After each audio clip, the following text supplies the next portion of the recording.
Hello. Hello. I'm Marilyn King. I'm a United States Olympian. It is a privilege to be here today, and I'm happy to welcome you to the observation of the World Habitat Day. This year's World Habitat Day observance focuses on the theme Shelter and Sustainable Development. The Executive Director of United Nations Center for Human Settlements, Dr. Arkat Ramachandran, will now give his welcome address.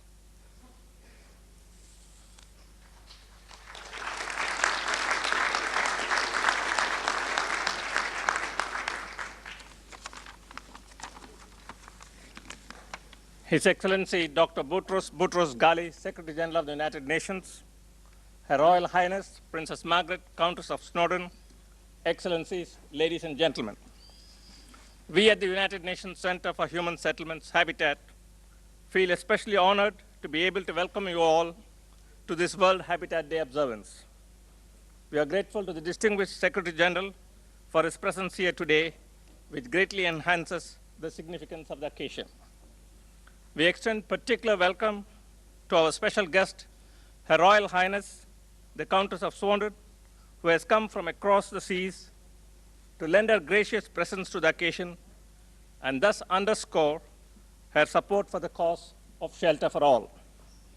We are confident that today's observance will serve to carry the World Habitat Day message of adequate shelter for all in a livable environment to the farthest reaches of the globe. The world, as we are witness, is undergoing momentous change in all directions, some of it tumultuous and even painful, others more subtle but equally profound. Both throughout all of this tumult, all of this change, one thing has remained constant, one thing which indeed cannot conceivably change, namely essential human needs. And of these needs, of course, shelter, which we highlight today, ranks second only to food. This then, to my mind, is the point of World Habitat Day and for our coming together on this occasion to draw attention to the critical needs of our fellow human beings. A corollary of this distinguished guest is that we also take the occasion of World Habitat Day to recognize the efforts of those who have actually done or are doing something on the ground to help alleviate the problems of homelessness or inadequate shelter. The recipients of this year's Building and Social Housing Foundation Awards and the Habitat Scroll of Honor are precisely such people, and I therefore take the opportunity to congratulate them and to applaud their contribution to the cause. They have certainly lived the maxim, think globally, act locally. Our special thanks go out also to the Building and Social Housing Foundation of the United Kingdom and of its energetic director, Peter Elderfield, for their continued sponsorship of the World Habitat Awards.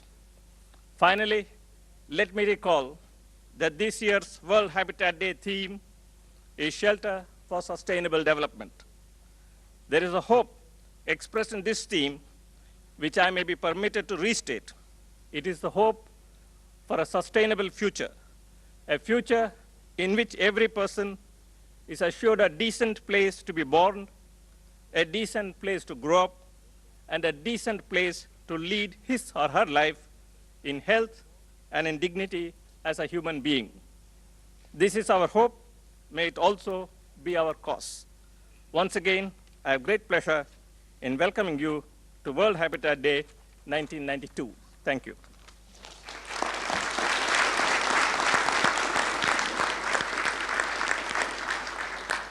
Now may I present to you His Excellency Dr. Boutros Ghali, the Distinguished Secretary General of the United Nations, who will deliver the World Habitat Day message.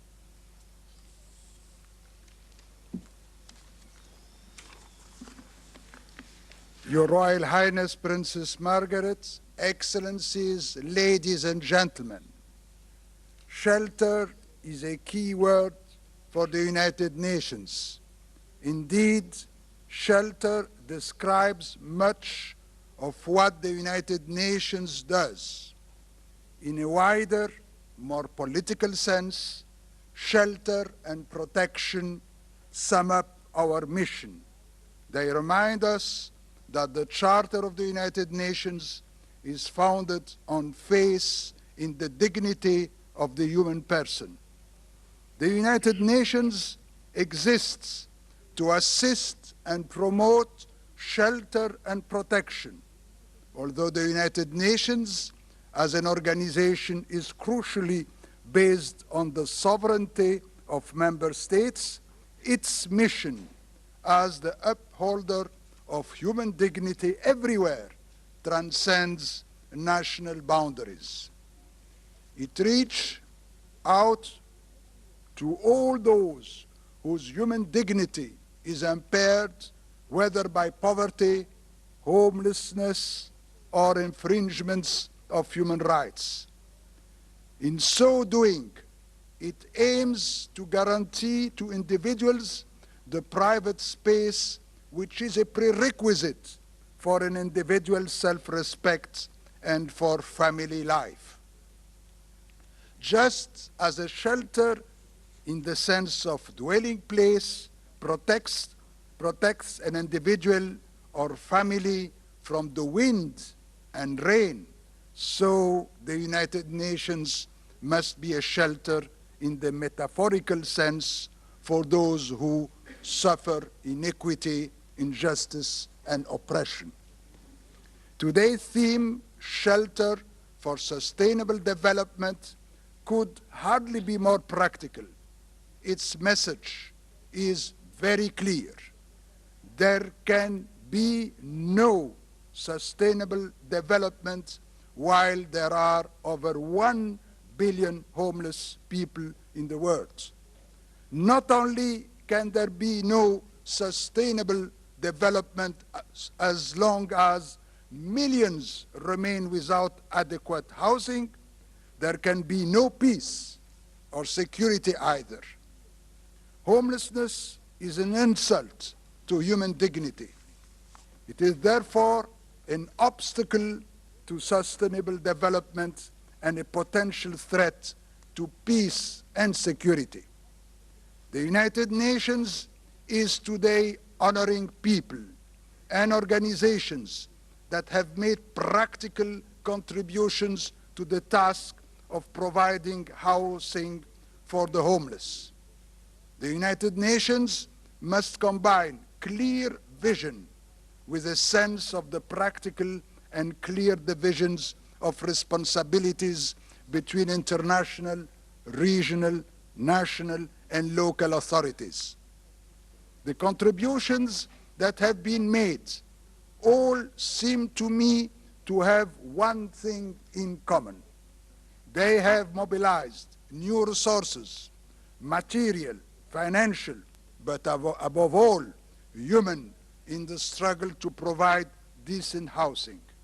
I hope their work, which is being recognized today, will become demonstration projects that others will learn from and build on them.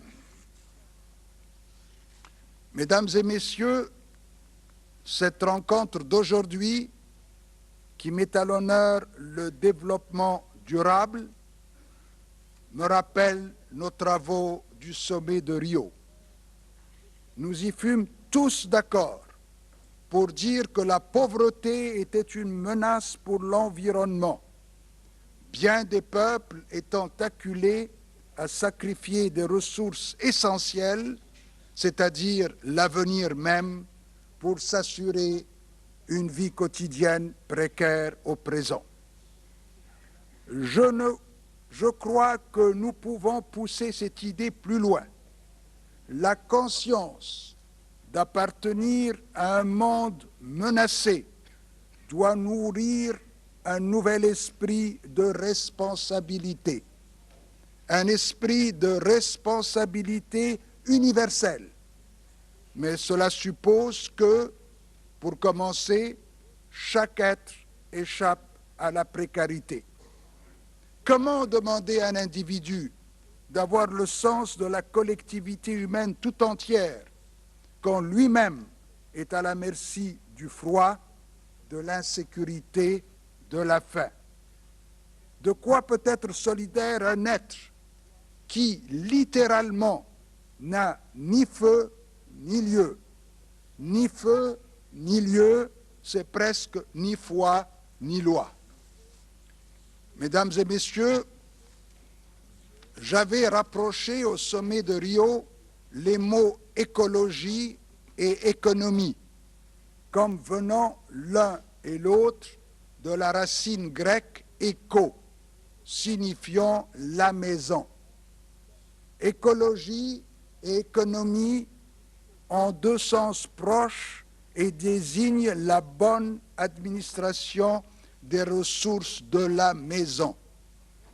Ce n'est pas solliciter les mots que de dire que la disposition d'un toit, d'un foyer, d'une famille, d'une maison est l'école d'un esprit de responsabilité universelle vis-à-vis de toute la planète. Que les nantis se le disent, ceux qui sont dépourvus d'une maison ne peuvent se sentir solidaires face aux périls que nous affrontons tous. L'humanité n'affrontera jamais solidairement les dangers qui menacent la planète si chacun ne s'y reconnaît pas une place sûre, un cadre de vie, une maison grâce auquel il sait qu'il est un habitant de la planète Terre. Tel est, Excellences, Mesdames et Messieurs, le message que j'ai tenu à délivrer devant vous aujourd'hui en ce jour de réflexion universelle sur l'un des plus graves sujets qui soit pour notre temps et pour chacun de nos continents. Merci.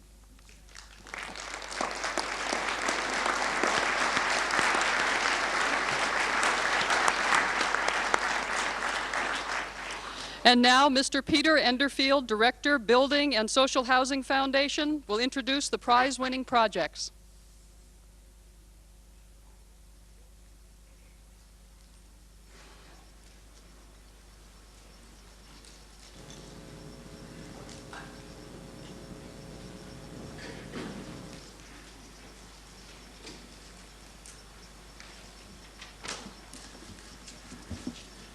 Your Royal Highness, Mr. Secretary General, Excellencies, Executive Director, distinguished guests, as I look around this hall, I'm not looking at you, I'm looking at the millions of people I've seen around the world who are homeless and desperate for homes. Since His Royal Highness, Prince Charles, presented our first World Habitat Award in 1986, it has been received by a total of 14 excellent projects worldwide. Each of them has been distinguished by self-help, self-reliance, and trust in the people. Projects where governments have empowered the people to do their own thing.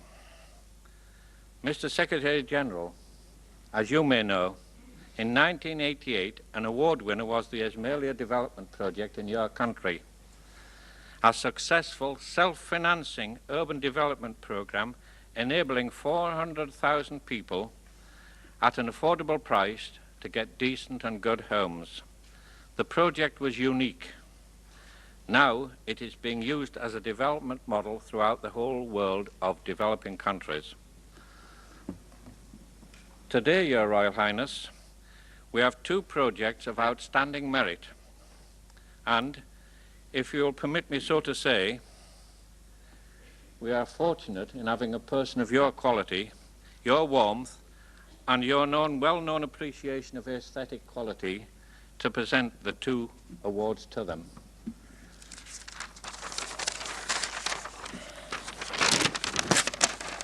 The Kampung Improvement Program, KIP, in Surabaya, Indonesia, has brought a better lifestyle to 961,000 people already. What were makeshift dwellings have been improved.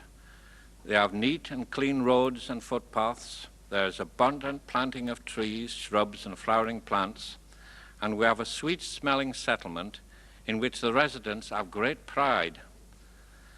They themselves organize the work, and they are responsible for the ongoing maintenance. It is appropriate there is a large delegation here from Surabaya to receive the award in a community project of which all the residents of Surabaya are and should be extremely proud. The other project to win the award is Tampines New Town and other new towns in Singapore. Some of us, sir, think of Singapore as a city-state, probably similar in today as Hamburg, or more romantically, I like to think of it as Venice of old, Venice which used to be the leading city-state in the world. Through hard work, intelligence, coupled with wise political leadership, by using innovative design and planning concepts, new towns of tomorrow, new towns for £2,000, the next century, are being created and developed in Singapore. Unemployment has been eradicated, and many are living together. Many nations, many ethnic groups are living together in Singapore as one nation in an outstandingly attractive environment. My Lord Napier and Escrit, words and pictures, and my words, are inadequate to describe the projects in Surabaya and in Singapore. I respectfully request you to get out your diary and make an entry in the diary for Her Royal Highness for 6 days towards the end of May next year, 3 days in Singapore, Your Royal Highness, and 3 days in Surabaya, where a study visit is being arranged for people from around the world. If you will kindly come, visit the projects and see for yourself and give added inspiration to the people there and to the people of the world to show what can be done by their own efforts without dependency upon governments, bureaucrats, or anyone else. Your Royal Highness, with the entry already in your diary, you may be gracious enough to consider this request. It's the 700th anniversary of the city of Surabaya. It's a very, very special occasion, and you perhaps will be kind enough to open these 2 short conference workshops, which are open to worldwide to poor people who are trying to provide their own houses, their own homes. We can find the fares for the people to come, we can find the accommodation for the people to replicate what they will see. And your presence will be an inspiration to peoples around the world. And, Your Royal Highness, we would appreciate it very much if you can attend. Thank you very much.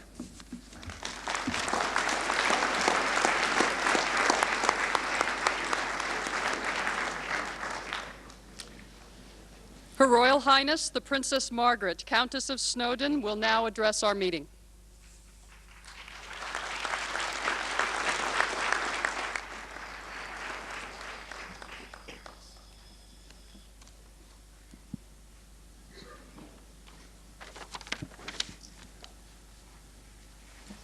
I am particularly pleased to have been asked to present this year's World Habitat Awards, where apart from anything else, it allows me to play some small part in the many worldwide activities marking World Habitat Day. The problems of providing adequate shelter for the poor seem to be ever increasing. They are being added to daily by worldwide unrest, famine, and drought. We hear and read so much about these problems, yet seem to be able to do so little to solve them. The goal of adequate shelter for all is becoming ever more difficult to attain, and this, of course, makes the objective a much more worthwhile achievement. If we are to move towards this, we must persevere and bring forward new shelter projects and schemes in increasing numbers, one by one if necessary. So it is the best of such schemes that we are honouring today. All are examples of innovative projects which will inspire others to do likewise, and as such, they deserve to be given worldwide recognition. They show the way forward in finding solutions to this immense problem of providing suitable accommodation for the poor. I congratulate the winners of the awards most warmly, and the Building and Social Housing Foundation for awarding them.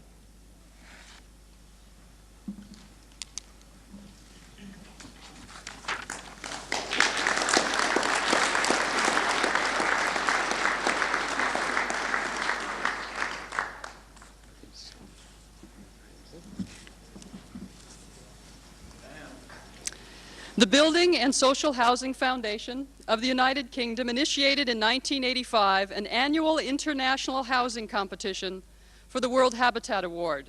The competition seeks to identify innovative and successful human settlement projects throughout the world, which can be replicated elsewhere. The awards are given annually in cooperation with the United Nations Center for Human Settlements and are given to projects in both developed and developing countries, which offer sustainable futures for the residents, and which present practical and imaginative solutions to housing needs. The winners of the 1991 awards are, first, Kampung Improvement Program in Surabaya, Indonesia.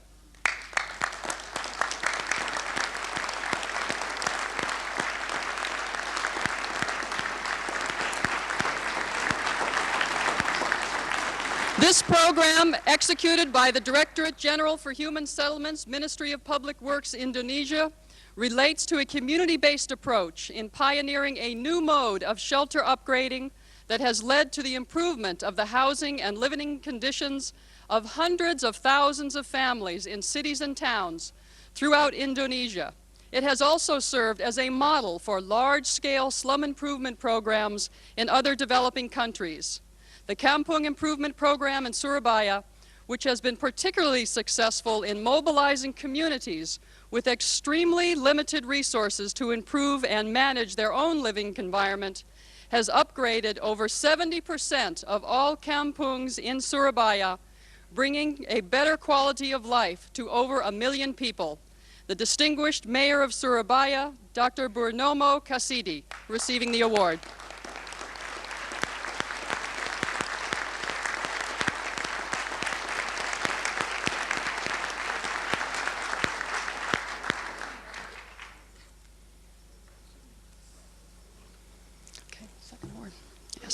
And the second winner is Tampines New Town, Singapore, executed by the Housing and Development Board, Singapore.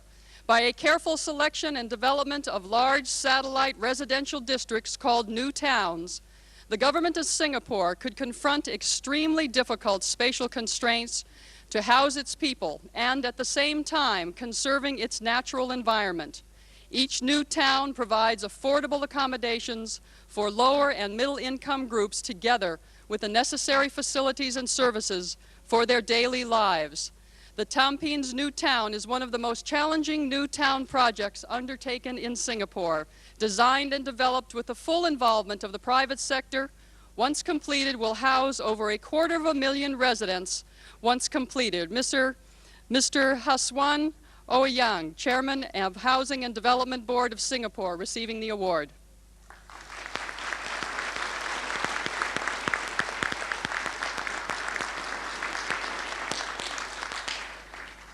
The Habitat Scroll of Honor Awards were initiated by the United Nations Center for Human Settlements in 1989 to honor and encourage individuals and organizations making outstanding contributions to the cause of shelter for the poor and for the improvement of human settlements conditions around the world. The distinguished Secretary General of the United Nations, His Excellency Dr. Boutros Boutros-Ghali, will now present the Habitat Scroll of Honor to the recipients. This year's winners are New Urban Communities in Egypt, for implementing a program of establishing new communities in arid lands to counterbalance existing overcrowding urban areas and to increase opportunities for the national economy, while at the same time preserving fertile agricultural land. The distinguished Minister of Development, Housing, Utilities, and New Communities, His Excellency, Mr. Hasabala Mohammed El Karafawi of Egypt, receiving the award.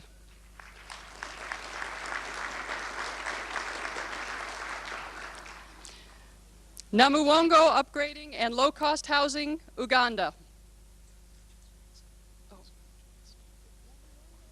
Oh, I see, yes. Is he going to speak? He's not going to speak. Yes. Namuwongo Upgrading and Low-Cost Housing in Uganda. For improving basic housing and related infrastructure and social facilities through participation of the community and mobilizing local resources. The distinguished Minister of Housing and Urban Development, the Honorable Mr. Eric Adriko of Uganda, receiving the award.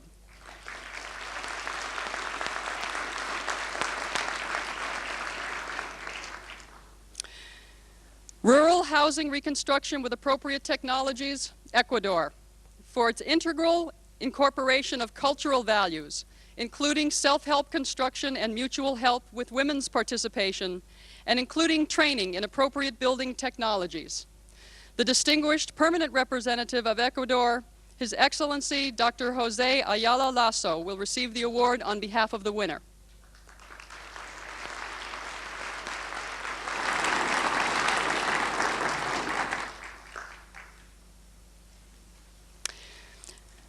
East Wadat Upgrading Project in Jordan, for outstanding achievements in improving the living conditions of low-income urban communities by applying new methods governed by the principles of affordability, replicability, and sustainability.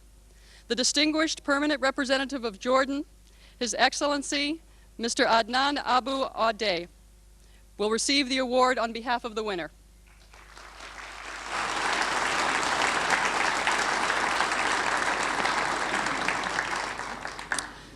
Earthquake Emergency Reconstruction and Rehabilitation Program, Nepal, for mobilizing the resources of a number of international and national agencies in a partnership with the people for rebuilding and upgrading of shelter and related facilities, incorporating self-help and the training of local artisans. The distinguished permanent representative of Nepal, His Excellency Dr. Tyaraj Acharya, will receive the award.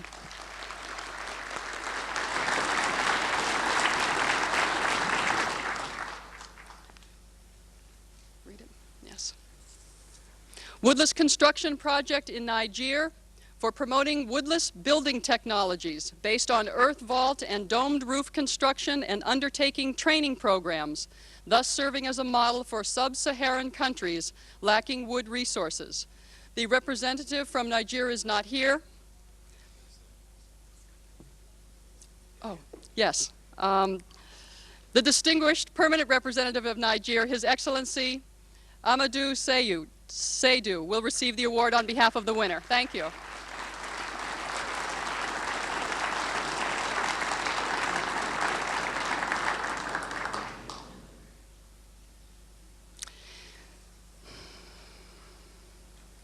Mayor Jaime Lerner, Curitiba, Brazil, for his leadership in making Curitiba an exemplary, sustainable city, using integrated transit systems, linking the formal and informal economies, balancing necessity and possibility, and fostering civic spirit. The distinguished mayor of Curitiba, Mr. Jaime Lerner, will receive the award.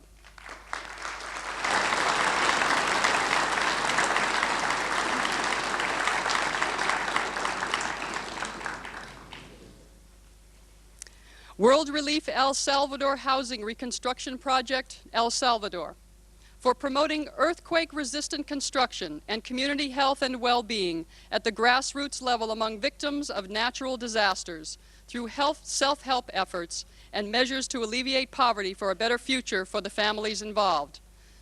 Dr. Arthur Evans Gay, Jr., Executive Director, World Relief, will receive the award.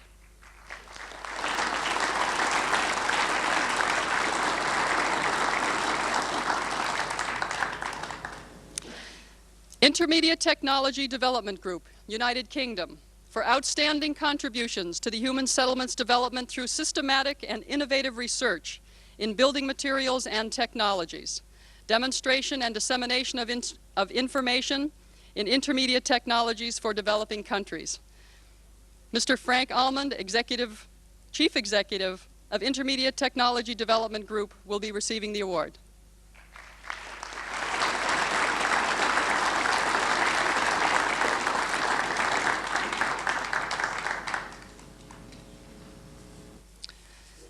Habitat International Coalition, for bringing together a wide range of non-governmental organizations, community-based organizations, researchers, and academics in the field of human settlements into a global forum to recognize the contribution of the people and their organizations.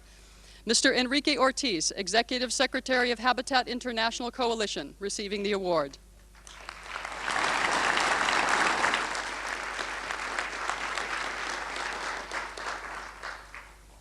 The following winners of the Habitat Scrolls of Honor will receive the awards in their respective countries at ceremonies organized by the United Nations resident co-coordinators. Shenzhen Housing Bureau in China for its large-scale, high-speed construction of housing and public facilities to meet rapidly growing demand while maintaining adequate standards in the face of natural and socioeconomic constraints. Mr. Laurie Baker for his lifelong efforts while working in India as an architect, master craftsman, and promoter of cost-effective aesthetic housing, and in identifying innovative features of traditional building practices which could be easily adapted by local artisans. Mr. Yona Friedman for his lifelong search for innovative solutions to human settlements problems and his efforts to communicate scientific knowledge of building and construction techniques to the poor and deprived groups of developing societies.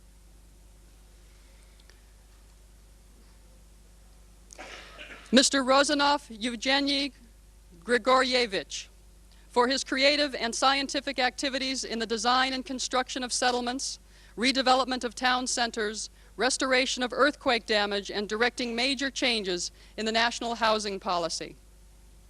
Mr. John F.C. Turner for pioneering a new approach to shelter development by popularizing the idea of enabling to build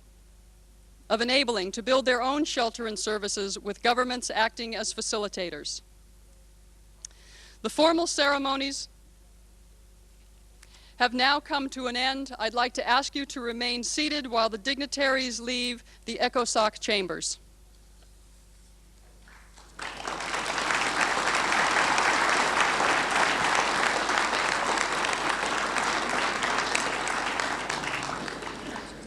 have to ask Ellie.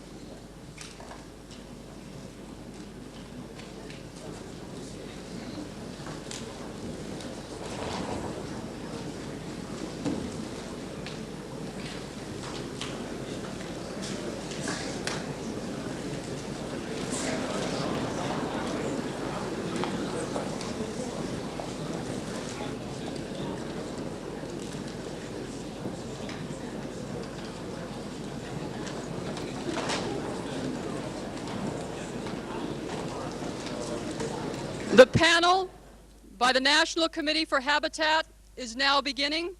Kenneth Miller will open the panel. Mr. Miller.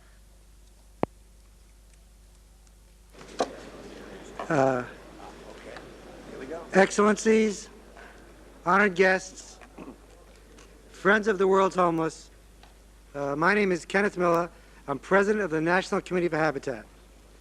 Our committee is the private sector arm of the United Nations Center for Human Settlements. Our objective is to encourage the private sector to become involved with the global problem of homelessness, to bring the genius and the expertise to solve the problem.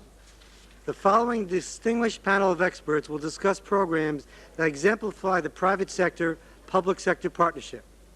We encourage all of you present to learn more about our committee and how we may work together.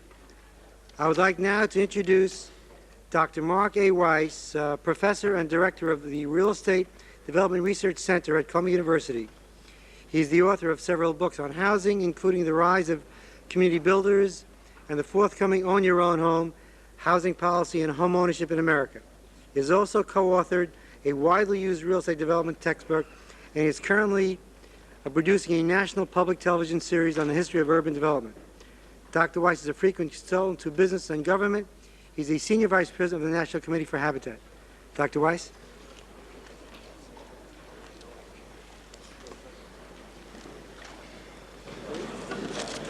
Thank you, Ken, for your very generous introduction.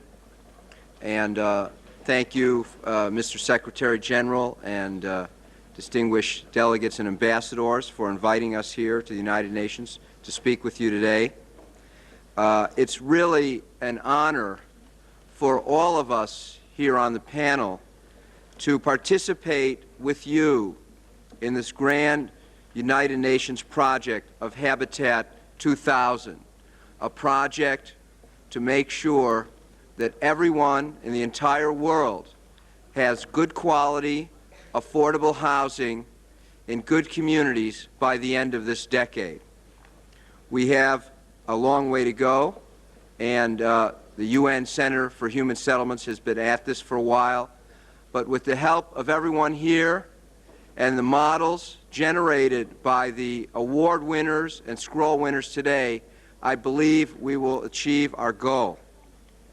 I'd like to congratulate all of the award winners for the work that you've done and the people of your communities and countries that you represent and for which you're being honored. In working towards the goal of Habitat 2000 and considering the theme of shelter for sustainable development, we decided to take a particular tack around the concept